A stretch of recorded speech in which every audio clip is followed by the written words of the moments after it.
Hey guys, AJ Kelly with Fit Farm. Today I'm going to show you guys a push-up, alright? Now I know it seems pretty basic, okay, but even when people come here, we do a posture alignment workshop, teach you guys how to do a plank, teach you guys how to do push-up and squat and so forth, alright? And most people have a hard time with a push-up, alright? So a lot of us going to be doing modified, alright? Now first thing when I see people doing modified is they keep their butt up or we're doing this, okay? Nice thing about a push-up, guys, you guys gotta think of it like a plank, right? So we're getting our core involved. And when we're gonna get our core involved, we're doing modify, is gonna keep your hips in the same spot, and we're grounding all the way to the floor, all right?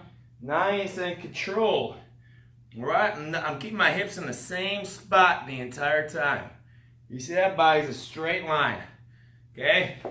My hand position is a little wider than shoulder width, right underneath my pecs, right underneath my armpits, all right? And I press, okay? Nice and control. Now, if we can knock out 5 reps on our toes, gosh, knock out 5 reps on our toes, all right? Once you get fatigued and you're struggling, then go on your knees, all right? That's how you guys gonna get stronger. I see too many people knocking out 25, 30 reps on their knees. If you can do that, knock out 3, 4 on your toes and finish off on your knees. That's how you guys are going to get stronger. All right? Push up, great exercise. Big fan of body weight exercises, guys. You guys can do these anywhere, all right? All right, I'm with AJ with Fit Farm. Thank you for your time.